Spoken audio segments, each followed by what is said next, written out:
Hello and good morning. I want to thank everyone for joining us. This event is part of Duke and DC's Beyond Talking Point series. The conversation today is about energy and utilities. I'm Christy Swartz.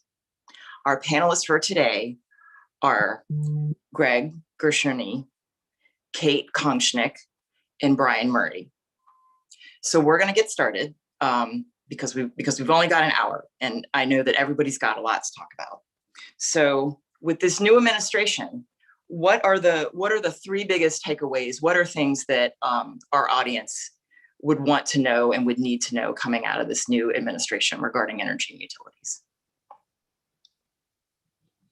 I think I'll take that one on. Thanks, Christy. Again, is Brian Murray, Director of the Duke University Energy Initiative. I think the three things I'm going to talk about is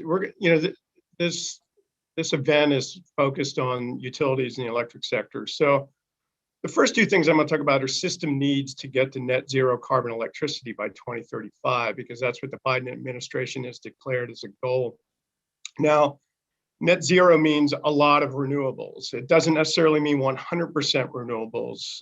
EPRI, the Electric Power Research Institute, just released a good study on options that include 100% renewable, 100% carbon-free generation, which includes nuclear and CCS. I'm sorry, that's carbon capture and storage. And also net zero carbon, which could have negative emission technologies like bioenergy with carbon capture and storage. So the first thing I want to talk about is the need for firm balancing resources. I'll explain what that means in just a second, but the technologies for renewable, like wind and solar, are actually in pretty good shape.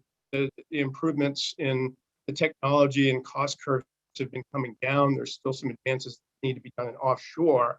So in pretty good shape. I'm not saying we're all the way there in terms of delivering the goods. And I think Greg's going to have more to say about this. But I want to look at the other side of the balancing equation, and that's the firm and flexible grid resources to counter the intermittency of renewables. Now, we're going to be talking about the Texas crisis throughout this event. And the problems in Texas last month showed us that renewable energy needs to work seamlessly with the dispatchable generation to meet demand. Meaning when renewable energy goes down, the system needs to respond with energy that can be fired up automatically. Now, I want to be clear, wind did not bring the system down in Texas. Fossil and nuclear resources shut down were the main culprit there. But as there's going to be an increased reliance on variable resources like wind and solar, that's going to amplify the need to quickly balance the system when demand surges and supplies diminish. And we can expect that to happen more often with a more extreme climate system that we're expecting in the next century. And that balancing eventually needs to come from zero carbon resources as well. So we're talking about storage, yes, like batteries, when longer term storage, that can store electricity for days or even weeks at a time. But there's also technologies such as geothermal, green hydrogen, advanced nuclear, and perhaps natural gas with carbon capture and storage that are also going to be needed to help in this balancing. Those technologies are also going to help with decarbonizing the industrial sector, which is going to be a much more difficult challenge than decarbonizing the electric power sector.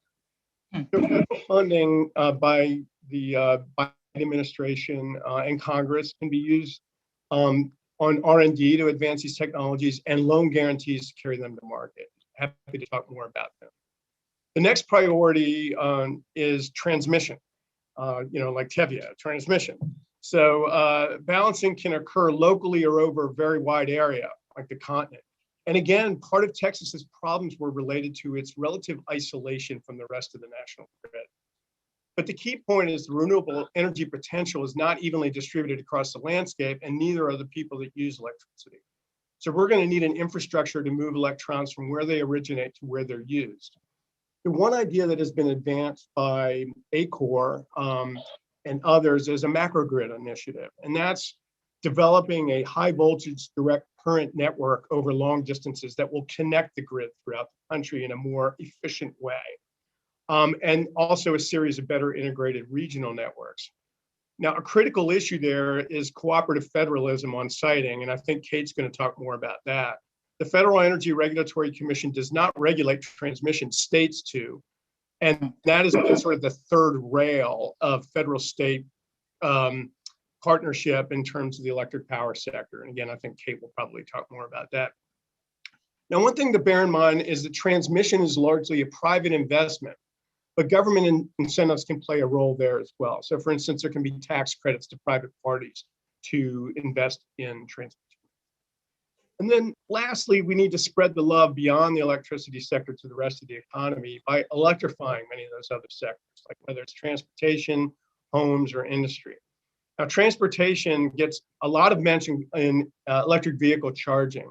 And President Biden wants 500,000 charging stations over the course of his administration, or at least within the next decade. Now, like transmission, charging infrastructure is a predominantly private sector endeavor with government incentives and support to play a role. Now, this has not been without some resistance from certain parties like gas station operators, and there's an Eisenhower-era rule against commercial operations at interstate highway rest areas, so that's going to need to be wrestled with as well. And finally, a big role that the federal government can play is to be the buyer of these technologies. The US government is the largest single buyer in our economy, and they have tremendous buying power. When the volume of purchases goes up, the economies of scale in their production and provision can also grow up, bring the cost down, and the performance up. So those are the three things. That's fantastic. That's a fantastic overview with a lot of detail in there. You know, when you get into so many things about how do we get there, what are their technologies, how are we going to pay for it, who's paying for it, that tug of war that we're seeing playing out in the States now between electrify everything and the natural gas sector still jumping up and down and saying, no, we have a role here. And so so many good things out there. Let's toss to Greg, and where do we go from here? Yeah, so the way I'm thinking about this, it really is kind of in a technology point of view. At the end of last year, Congress passed and the president signed a really big bill focused on research and development and deployment of new technologies. And so when we think about the grid and what Brian talked about, which is the Biden administration's goal of getting to zero emissions electricity sector by 2035, first thing is we've got to think of 2035 as a waypoint, a spot on the horizon that we're aiming for. But we do keep going after that. So the grid's going to continue to evolve and change, into the future. And so we not only have to think about how we get from here to 2035, but how the technologies we're going to need post 2035. And so I'll start with, some of the things that were authorized in the bill that was passed in December, are storage technologies that the Department of Energy is going to put research into, focus on carbon capture and carbon capture utilization and storage, with a particular focus on the utilization piece of that, which I think is really exciting because you have to put the carbon somewhere and not all of it can be sequestered. There's also setting goals of giant deployment of wind, solar, and geothermal on federal lands, as well as a geothermal moonshot initiative. And so as DOE is starting to implement these, and we'll start seeing when President Biden puts out his budget, which of these are going to get funded over the coming year. We need to think about how we go from, the 41% clean electricity now to the 80% or so that we're going to need by 2030. And then that last 20% between 2030 and 2035, which is the really hard part to do. And so Brian talked about this, balancing and storage are two of the big things that will help, bring the grid into balance. And so looking at things like long duration battery storage, hydrogen storage, pumped air, or air pressure storage, and other things that are being developed and deployed. Those are the things that we're going to have to work on now between now and the end of this decade. And then we're going to have to work on demonstrating and deploying them to get them out in time to impact the grid in the 2030s. Same thing with advanced nuclear, which is, probably still a ways off. There's a couple companies that are working their way through the Nuclear Regulatory Commission process. And I know Idaho National Lab is setting up a test facility for them to try out these new technologies. But the deployment the commercialization is likely to be in the next decade. And then the other thing I'll just mention is, other advanced renewables, things like, gigantic offshore wind turbines. Right now we're seeing 12, 13 megawatt turbines. By the end of this decade, they might be double that. We don't know yet. Things like ultra deep geothermal that can utilize fracking technology to pull kind of base heat out of the ground and provide some of that firm resource that Brian was talking about. And so the R&D that's going to happen at the Department of Energy, the renewed effort around the Loan Program Office that will deploy or try out first of their kind technologies, and then bridging that valley to commercialize things, I think is going to be the key to getting from here to 2030 and then from 2030 and beyond. Fantastic. Yes, I was talking with a colleague who mentioned, like, now more than ever is the time that we, as the collective we, start innovating. I mean, not that we haven't, but I mean, this is the time more than ever where that kind of innovation is needed to get from point A to B and forward. So and let's toss to Kate. We'd love to hear from you now. Thanks, Christy. Good morning, everyone. So as we just heard, right, we're in this really dynamic moment with huge energy transition underway. We've got technologies to deploy and figure out how to integrate, and we've got sort of hoped for technologies around the corner. And so I guess what I want to talk about are sort of three things relating to federalism and governance, which sounds super boring, especially for a Friday morning, but is really central. Sort of who is going to be making the decisions about what's on our grid, what to build, what to run, what to retire, who's going to incentivize that innovation that Greg was just talking about. And it's a really complicated set of answers given the patchwork of energy regulation that we have in the United States. Who's making the decisions varies greatly depending on where you live and work. So the three things I was just going to hit on quickly, would love to talk about them more in questions and answers. One are the federal and state roles under the Federal Power Act when it comes to both resource adequacy and also transmission planning. So, states are supposed to have jurisdiction over generation. It says so in the Federal Power Act. But we're seeing in the Northeast what happens when state preferences for particular new capacity and the markets collide. So there's a lot of questions about, if a state decides to double down on clean energy and subsidize that clean energy, but then that subsidized energy is not allowed to clear the capacity market. So those states and their consumers are paying double for capacity. This is an issue that is coming to a head and that the Biden FERC is going to have to address one way or another. Similarly, the federal government clearly has authority over transmission in the Federal Power Act.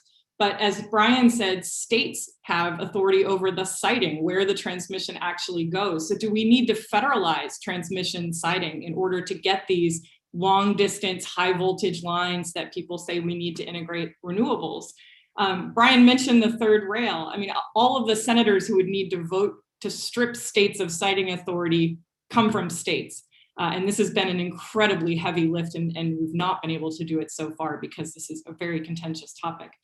The second point I would talk about in this sort of governance space is the federal versus the market roles in determining just and reasonable rates and not being unduly discriminatory against particular technologies.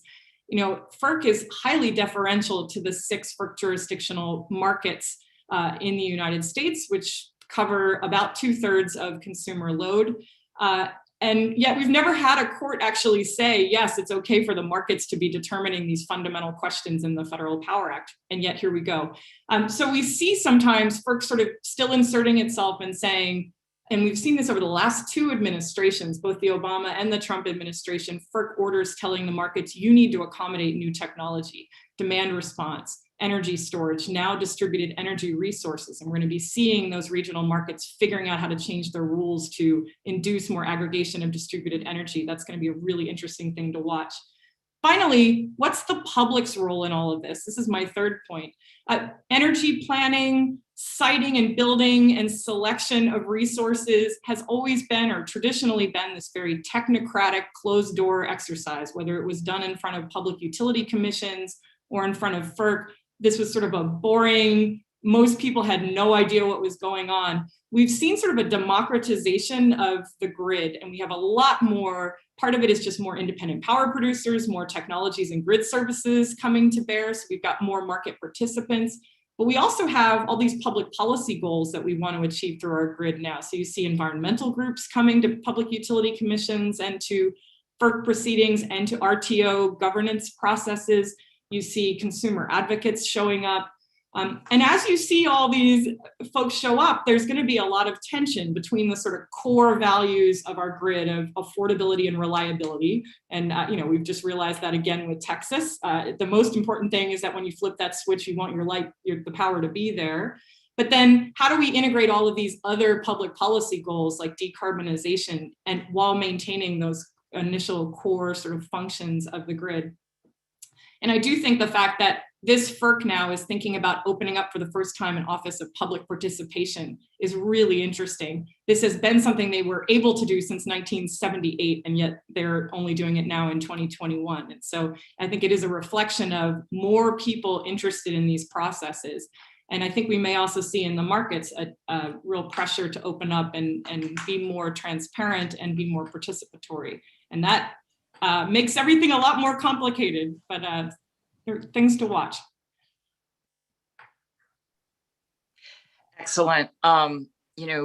Kate, among the different points that you bring up, a couple of things as someone who writes about utility policy in the states, and like for example, when you mentioned perhaps what do we do? Do we federalize the transmission siting process? We all know how strong-willed the states can be, especially with trying to do their own policies and their own energy policy. And so I could see that as a very interesting debate going forward. And then also riffing off of that, absolutely, as someone who's covered energy policy for years, I've been seeing in the past couple of years much more of a process where you're getting all sorts of different groups and people and individuals and organizations actually now really wanting to weigh in and saying, we want to sit down with everybody and help shape this policy even before it gets to the utility commission or even before it gets to the lawmakers, and connecting that to Texas. I mean,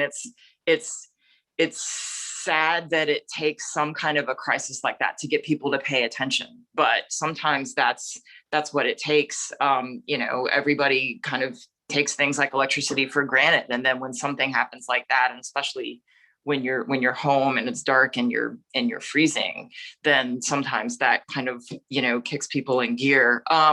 So let's start connecting this to Texas, and what I want to do is go in reverse. So Kate, you're going to be in the hot seat again, and then we'll go to Greg and Brian. But I mean, and I feel like, especially for all functioning in these circles, we've talked some of what went wrong and some of could what happened in Texas happen here. All those different things have been kind of talked to death, but still we kind of want to link this now to to what's going on in DC and Biden's policies and things. So what can we learn and what can we take away from that going forward here?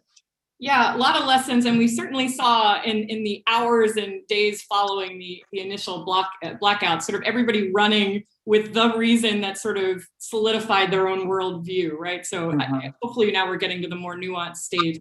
But I do think this comes back again a little bit to that patchwork of energy regulation that I mentioned. I mean, I think certainly the ERCOT needs to meet NERC reliability standards. There are these reserve margin requirements. You're supposed to have this sort of cushion of extra capacity waiting just in case you have either extreme temperatures or failures at some of your plants, or a number of plants are out for maintenance. And ERCOT has thinner even sort of reserve margins as set by NERC than some of the other regions. But they've been playing really close to that margin. So we've got other problems in other directions in other parts of the country. For instance, PJM is supposed to have, I think under NERC, a 15 or 16% reserve margin, and it has close to 40 right now. So there's a real sort of, the old resources are hanging out. Meanwhile, new resources are coming on, and we're not having really efficient entry and exit. In Texas, you are. But just one thing I would point out here, these reserve margins, NERC, the National Electricity Reliability Council, is kind of this boring entity nobody knows about that has this hugely important role, right, of keeping the lights on. And it also is a really boring website, but it had this really funny line where it was talking about all the reserve margins. It's funny in that it's a completely boring thing, but it just said, reserve margins are not accurate assessments of reliability in energy limited systems. And in that sentence is doing a lot of work. The example they have there are what happens if hydro can't run because there's a drought. Well, what we saw in Texas was extreme temperatures froze gas coming out of the wellheads and across all of the supply systems. And suddenly we had no gas for gas-fired power plants. They were not winterized, even though NERC and FERC wrote a report in 2011 after there were also rolling blackouts in Texas, after there was another winter snap, and said, you really need to winterize some of these, because if they can't run, it doesn't matter that you have this reserve margin. It's sort of theoretical. Meanwhile, here's where the states have control over generation. The state of Texas could require winterization of some of the resources to firm up that reserve margin. They've left it to the markets. Meanwhile, there is no capacity market in Texas, so there is no sort of punishment for a utility that, or a power plant owner that is not available when it's called on, in the way you would when you have capacity markets in the other regions of the country. And so it's sort of this is where that patchwork of regulation can sometimes end up with, we thought the other guys were handling this, and you end up with a Texas situation. That's interesting. And you bring up that point also about utilities having excess reserves. I'm seeing that dynamic play out in the Southeast, as I know you are too. There are somewhere they're in excess of like 40%. There are others that have said, well, we went through the polar vortex and here's what we learned. We're bumping up against that line there where we didn't have rolling blackouts, but we came awfully close. And there's this shift now to winter peak. And so it's no, we do have to keep more online, or we have to keep adding, or whatever. So yeah. In those places that are seeing those winter peaks, that is also when you are less likely to get a lot of utilization from your solar and your wind units. So you do have to rely more on the fossil in those moments. Sure. Greg, I started to talk over you, and I apologize, but go ahead. No, I was just going to add, kind of zooming way out and some of the lessons that the Biden administration and Congress might take away from the Texas situation.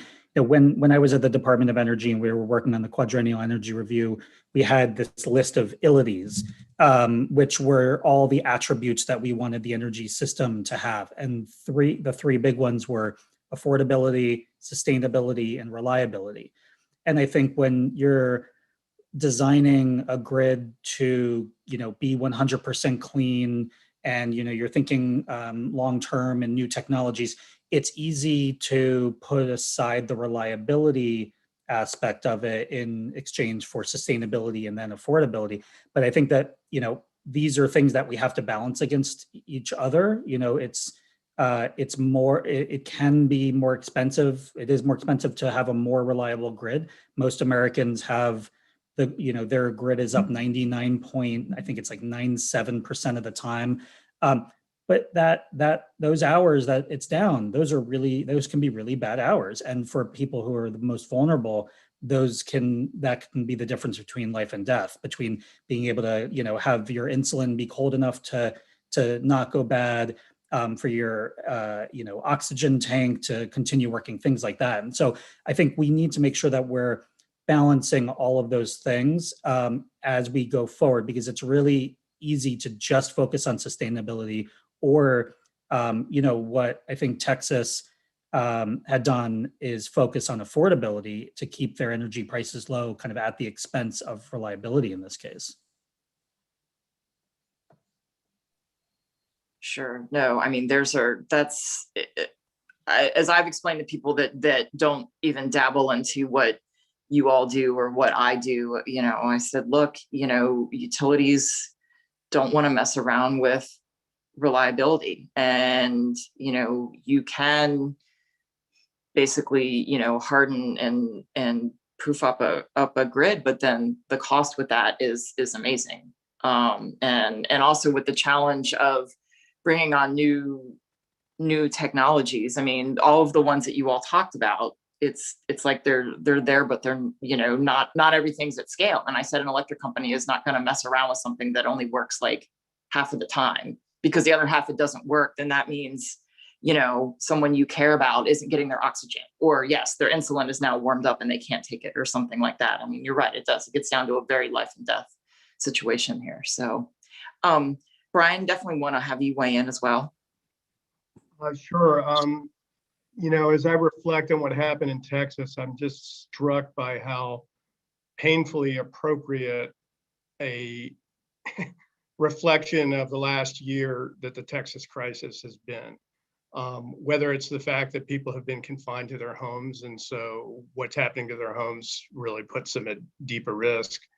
But just the general kind of question of how problems are falling disproportionately on poor and marginalized parts of our population. And I think this is a good example or a bad example.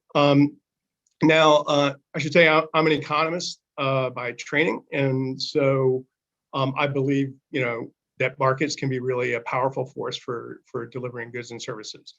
Now, I might get kicked out of the club for saying this, but I think that these markets are supposed to be designed, in the case of electricity, to deliver an essential public good, and therefore they need to be designed, not just purely left to pure market forces like grapefruits are.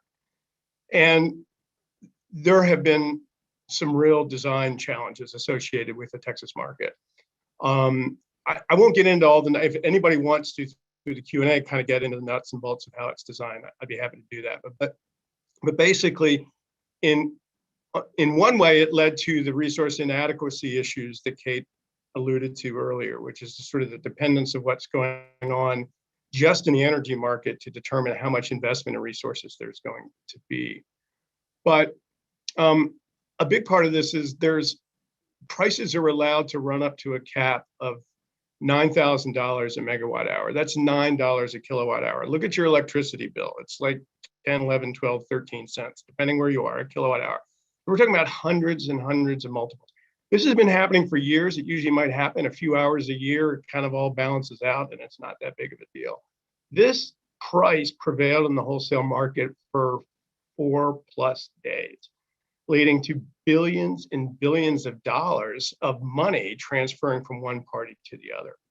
Now, some of this was absorbed by the companies, and some of them had hedges, and some of them had counterparties who took it on the chin. Some of them did really, really well. In some cases, the actual customer absorbed the risk of these protracted high prices, and they're done for. A lot of the companies there have been several companies that have declared bankruptcy in the last week because they're faced with bills for 4 days worth of power prices that exceed their annual revenue by a factor of 3. It's a big mess down there.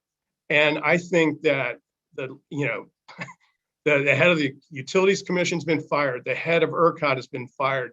6 members of the board of ERCOT have sort of been forced to resign. So there is disruption going on, but a lot more of that has to happen, because whether or not you're protected against the prices, you're not, there are people who are hedged against the prices, but what does it mean to hedge against 4 days of not having electricity in your house, 38 degrees inside your house, and you have a compromised immune system? It's really hard to hedge against something like that. All right. Thank you. This has been a fantastic discussion.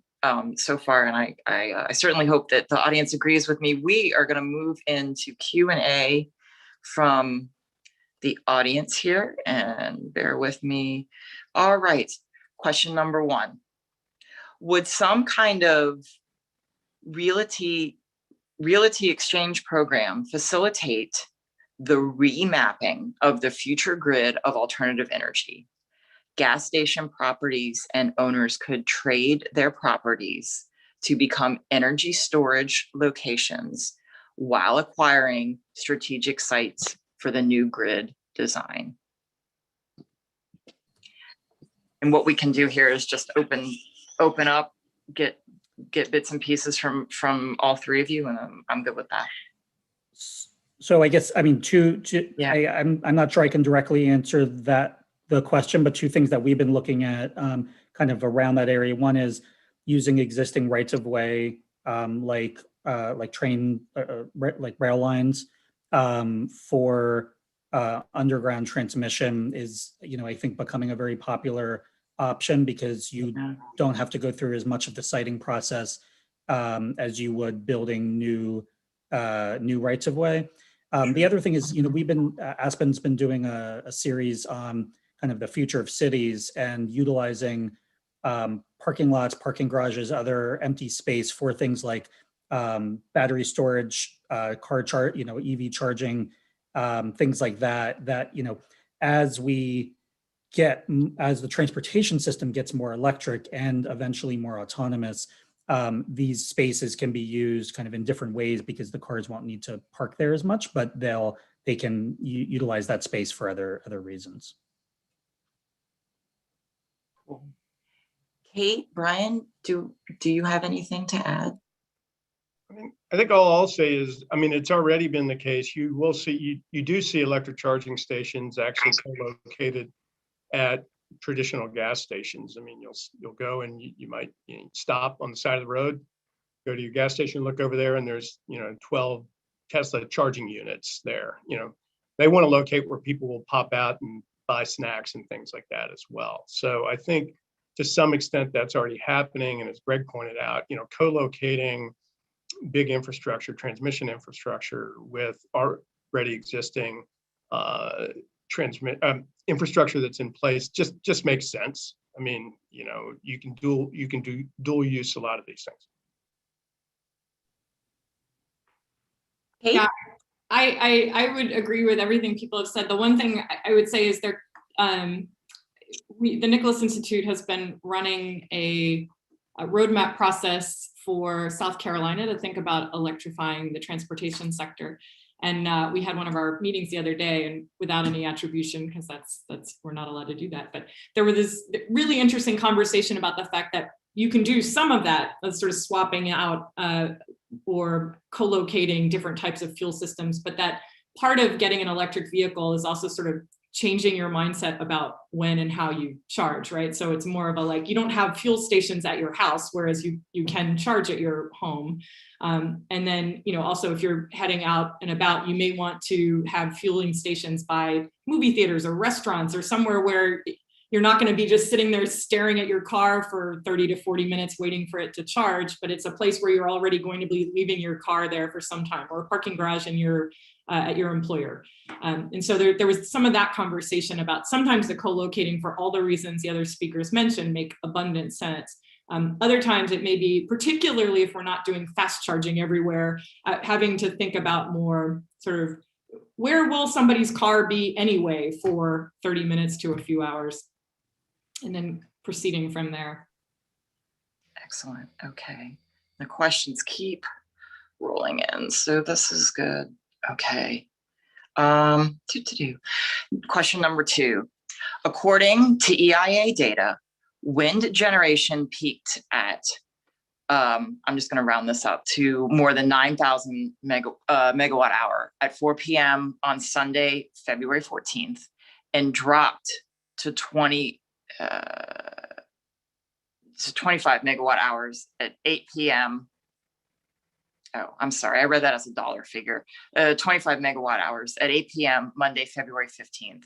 Whether or not you blame wind for the drop in frequency in Texas, how can we, quote, electrify everything with intermittent generation, especially given batteries don't work when it's cold, nor can they support a prolonged outage these days. And again, forgive me, I saw the 9 and I was thinking of the 9,000 megawatt hours, but we're talking about actual frequency here and what was on the grid. That's my fault.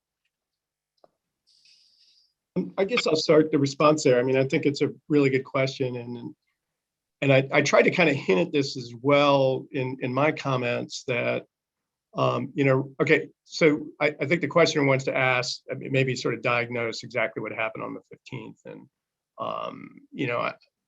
sure, yes, wind came off in a proportional basis pretty significantly, but in terms of the planning, the ERCOT planning, wind was not expected to provide much in the way of resources at that period of time.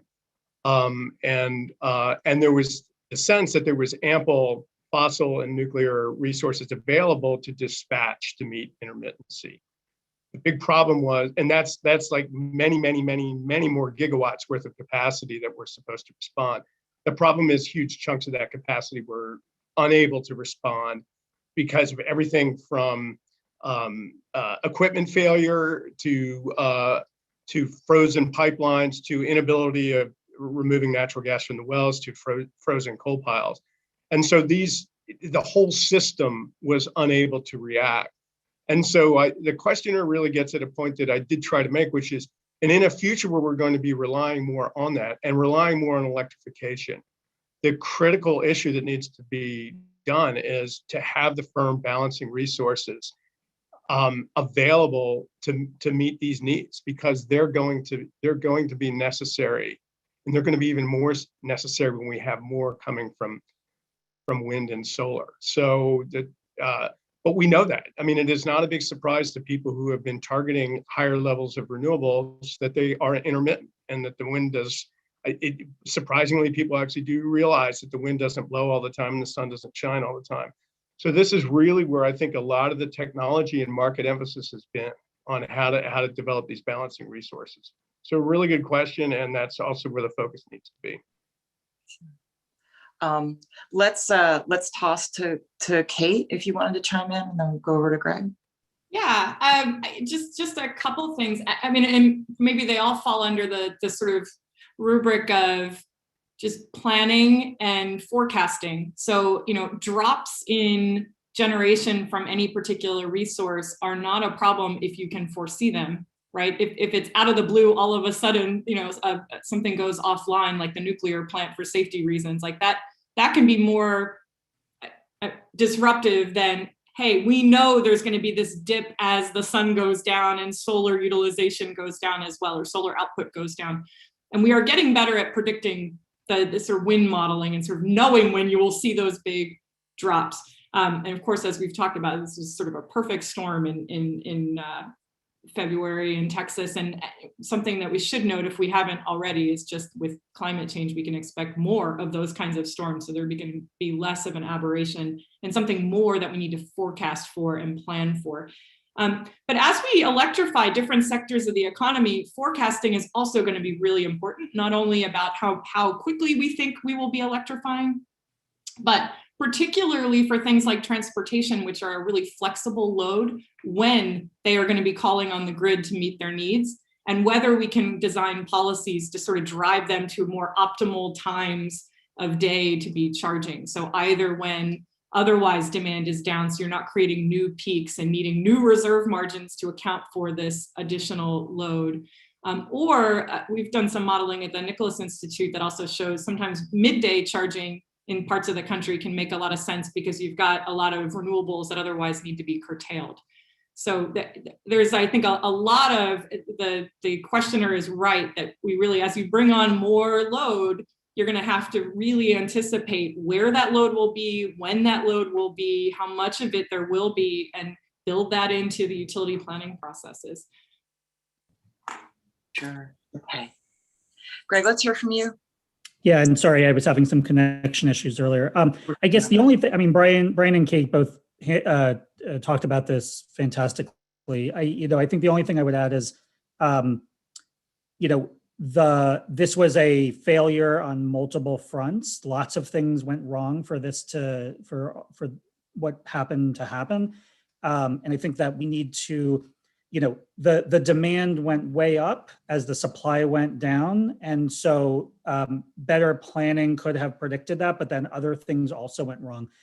It kind of reminds me of early in the pandemic, the situation with toilet paper, where demand went way up all of a sudden and it wasn't predicted, and supply, was down because of shipping issues and you weren't able to get it. And so I think we need to, plan better, we need to prepare better, and we need to, have storage of, electricity storage in that case.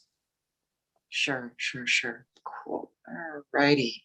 The questions keep coming in. We are moving on to question number 3. All right, that's a long one.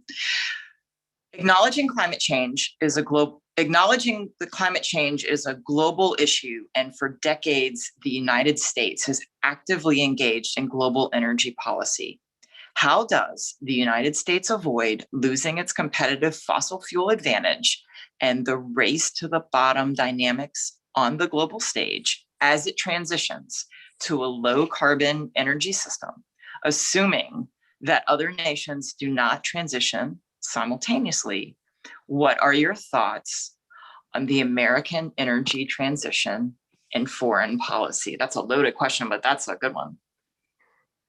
I think there's like 2 things to hit upon. One is, the purpose of the Paris Agreement is to hold everyone accountable. And so that you need an international mechanism in order to do that. And so that plus other processes that aren't necessarily driven by climate, like the G20 and other forces, I think are absolutely necessary to hold everyone's feet to the fire. But probably more importantly, if you look at all the major oil and gas companies right now, and including recently this week, ExxonMobil, I'll get to them in a minute, they all operate in dozens, sometimes over 100 countries. And they're responding to the policy environment and the imperatives in all the countries they're operating in. And they are basically kind of, I won't, all in may be too strong a statement, but essentially their strategies are all sort of gearing towards a future where there's going to be a lot less demand for oil and gas. ExxonMobil, joined that party, maybe a little bit later than most, but this week announced the addition of 2 members of their board, one of whom is Jeff Ubben, a Duke grad, and an activist investor who's going to hold them accountable to looking at a decarbonized future and how they're going to respond to that. And so, a lot of geopolitics and energy is actually conducted in boardrooms. Greg? Did you? So I think, from my perspective, we do a lot of work between the US and India on climate change and clean energy. And, I think this is an opportunity for the US to play a leadership role, both, going back to research and development on developing new technologies and trying out new technologies, and then working with other nations to help deploy those technologies. So things that may not, play big roles in the US, like, carbon capture, utilization, storage may play some role in the future. We're able to deploy more renewables here, but that's going to play a huge role in other countries, especially in South and East Asia. And so I think that there's an opportunity there. There's also, there's the increase in US fossil development over the last decade or 2 has certainly, put the US in a better position. I think that we're going to see a different kind of global trade on things like critical materials needed for all the clean energy things that we're going to build. And so the question is, where do those come from, and how does the US play into that space? And are there synthetic alternatives that we can work to develop to kind of help offset that? Great. Okay. One programming note for everyone. We've got a little bit of time left, and we've got a lot of questions coming in. I do want to get to Kate for this round, and then the next round I'll probably just direct to have 1 or 2 people answer questions so we get through. But I don't want to do that this time because I'm sure Kate's got something else we want to say, and I don't want to cut her out. So thank you. I'll be super brief. One, it is true that like the International Energy Agency is projecting a declining but still healthy market share for oil and gas in the 2040s. And so that will be with us for a while. But I guess I just wanted to take make a kind amendment when it talks about sort of our competitive fossil fuel advantage. I mean, the US also has a competitive solar advantage and wind advantage because of our huge coastlines and our just massive amount of natural resources and our competitive innovative advantage, and I don't think we want to lose a position of sort of being able to lead on some of these new technologies as well. And I don't think this is necessarily a binary thing, but I also think absent policy that we just have a lot of private sector demand for clean energy right now. So one way or another, I think we're all moving into this new cleaner world. Absolutely. All righty. Question number 4. What's the role of a carbon tax in accelerating the much needed scaling of innovation? I can direct that to I someone. hope we give it to the economists. All right, this will be the last time I get the first response. Let's agree to that. Okay. So not only the economists who've worked on carbon tax and carbon pricing for the better part of the last 20 years. It's been traditionally it has been at the centerpiece of the economist toolkit. And a lot of people were brought on to the notion that it should be the centerpiece of climate policy. For a variety of reasons, that has not been the case. And there have been a number of other approaches that economists would have at one time called complementary policies, but if my friend and colleague Dallas Bertraw is listening, he coined a term that I like, which is companion policies, which is, it's not which one is first and which one is second, but how do they kind of work together? Reality is, I don't think we're going to be getting a carbon tax or a carbon price across the economy in the US anytime soon. I wouldn't completely rule it out because it could be an interesting bargaining chit between sides of the aisle, but I don't think that's it. So then the question is, what do you do? So right now we've been a lot of what has come out of the Biden administration, of course, has not been a carbon tax or carbon pricing, but a lot of these other types of programs. So can a carbon tax still work with that? Well, I think the market incentives need to be there. In the electric power sector, you could have something like a clean energy standard that would set at least a minimum standard for clean energy, but clean energy typically is determined at the state level. So something that would be a federal state interaction there. But as you get more of these other policies kind of driving the technological and market change, a carbon tax, if it coexists with it, ends up becoming more and more of a revenue raising mechanism, which is not a small thing, but the main incentives might be forced through other mechanisms in the policy. Okay. Excellent. All right. Whoops, pardon me. I'm trying to get my chat to come back up. Here we go. All righty. Question number 5. In the spirit of managing expectations, very good, and assuming the filibuster will remain tacked in the Senate, what measures do you think can pass both chambers in the next year or two to truly reform our energy system and enable deep decarbonization? In the absence of major climate legislation, do you think there are meaningful reforms that can realistically secure 60 votes in the Senate? All right. So we've heard from the economist. Let's go to Kate for this one. Yeah, I was going to say, I propose somebody who used to be a Senate staffer. Yeah. But in a very different time. So 2009, 2010 climate legislative policy. Let's hope we're not redoing that. And it was nice to see Adam write a question. Good to see you, Adam. Yeah, this is a tough one. So, I think first of all, I would say there are some things that could be done through reconciliation, not this round, but the next round of reconciliation that wouldn't need 60 votes, right? So there's been talk of rolling back some fossil fuel subsidies.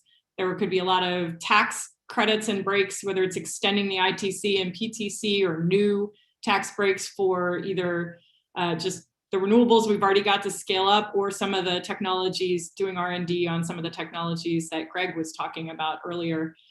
As far as what could sort of get through in a normal legislative process that would actually contribute to deep decarbonization, that's tough. I do think you could probably find some movement on particular sort of sources of emissions or particular types of innovations.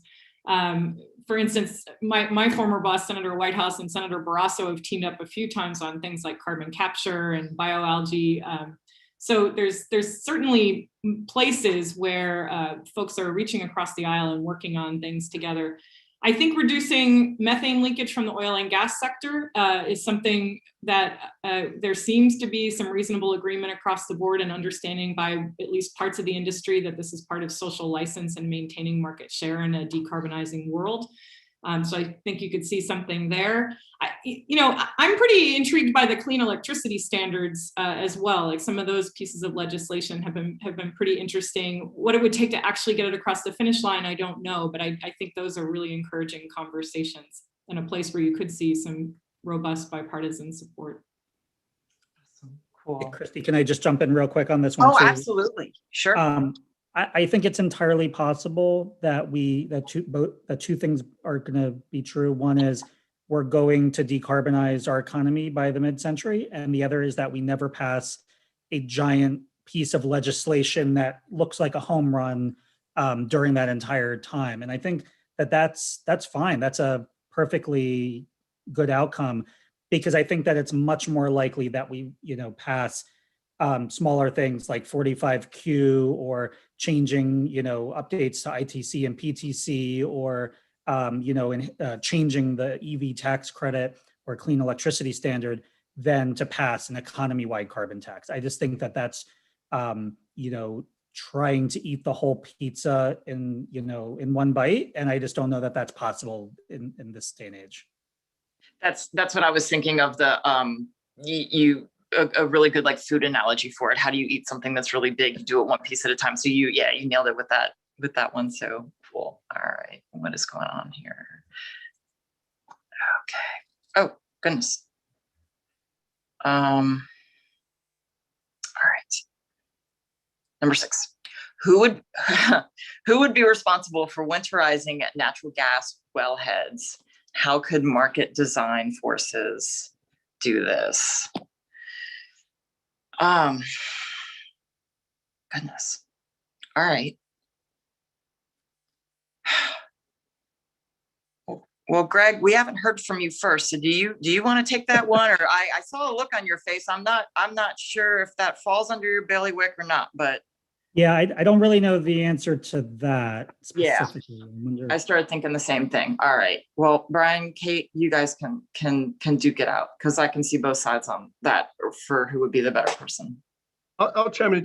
I think just for the listener or viewer who maybe doesn't understand the connection to that point and what happened in Texas is a big part of the Texas situation was that the generators there didn't really have as strong an economic incentive as perhaps they should have to winterize their assets so that they could deliver.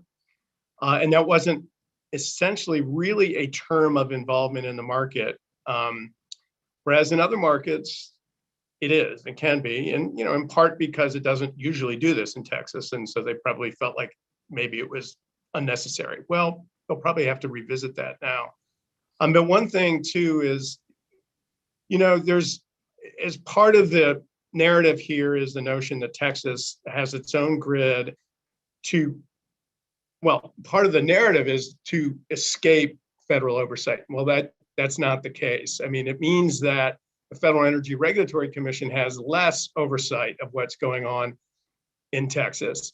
But they also have oversight over NERC that Kate alluded to, which does place reliability requirements on Texas. So one could imagine that the conversations between NERC and Texas change form, and some notion of absolutely requiring weatherization or something that will guarantee delivery under these extreme circumstances could be forthcoming. But I'd be interested in Kate's. Anytime I wander into FERC territory and Kate's in the room, I try not to say too much because she knows a lot more about it.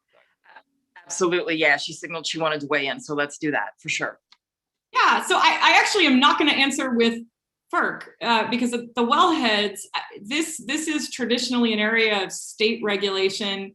The state oil and gas authorities or the air authorities in lots of other states, but as Brian pointed out, states with winter require things like, heaters to make sure that lines don't freeze and other sort of technologies at the wellhead to keep this from happening. So North Dakota, for instance, it's just a direct state requirement on wellheads that are operating. So that's what could happen here. So the questioner asked about a market-based, and that gets really interesting. So I don't have a quick answer, but I do wonder if, with some of this sort of spot markets and for natural gas and on the heating side, whether there is some sort of capacity market-ish kind of mechanism that you could have of, hey, if suddenly your supply shuts off and somebody was relying on, or actually maybe not the spot market, but on the sort of contracted for gas, and you aren't able to supply it, that there's some sort of penalty that could be associated. So it's sort of,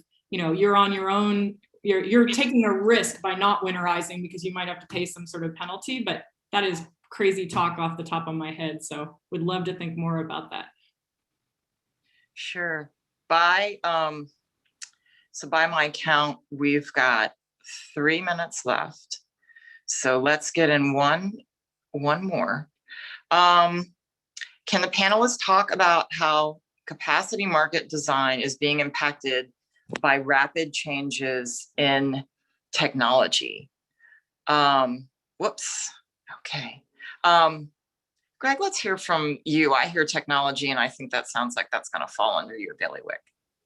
Well, I think I will talk for a very brief period of time and then turn it to Kate, who I think knows a lot more about capacity markets than I do. But I mean, I think that the markets need to continue to change as the technologies that are deployed change to make sure that we're building a system that's resilient. I think in the Texas case specifically, I don't think that that the PC kept up to date on these things. I think Brian mentioned the 2011 freeze. FERC put out a big report on that. We talked about that report in the Quadrennial Energy Review, but nothing was done to prepare Texas for its next big freeze. So 10 years later, a much worse disaster happened. So I think that there needs to be, I forget the phrase that we used to say, continuously improving regulatory, but I'll let Kate talk more about that. Sure. And we've got like 1 minute to talk about a super complicated thing. Yeah, right. Great question. I really like the question. I two quick things. Yes, absolutely. This sort of changing grid is putting pressure on capacity market design. One, I think capacity markets are where you're really seeing this tension play out between the markets wanting efficient entry and exit of resources and the grid operators, for reliability reasons, getting nervous about sort of variable and intermittent resources, wanting to keep fossil online as backup. And so you're seeing that's sort of where a lot of the less efficient older natural gas plants and the coal plants are sort of piling up in the capacity markets. They're not making as much, they're not clearing as much in the energy markets. And so they're sort of rent seeking in that capacity market using this reliability justification to hang on. And so that's big tension. One other thing is, for instance, PJM, they sort of have this, when they're trying to figure out what capacity they're going to need 3 years out and sort of the price to set it at, their sort of cost of new entry is set at a combined cycle plant. So that's sort of what they assume is the new thing coming online. In a lot of our markets, what's queued up is a whole bunch of renewables and combustion turbines. And so it's sort of, there's a mismatch now between the administrative, what we think is coming online in 3 years and what we're starting to see show up in the queues. Now, we're also still seeing a lot of gas build out, but there are these other resources too that are not sort of reflected in that administrative, this is how much we think it costs for new entry. Stop there. Thank you. I really want to thank all of the panelists. I want to thank everyone for tuning in. Thank you for joining today. This event is or has been recorded, and there will be a link on YouTube for you all to catch the replay or to share with others. And on that note, everyone have a great day. Thanks.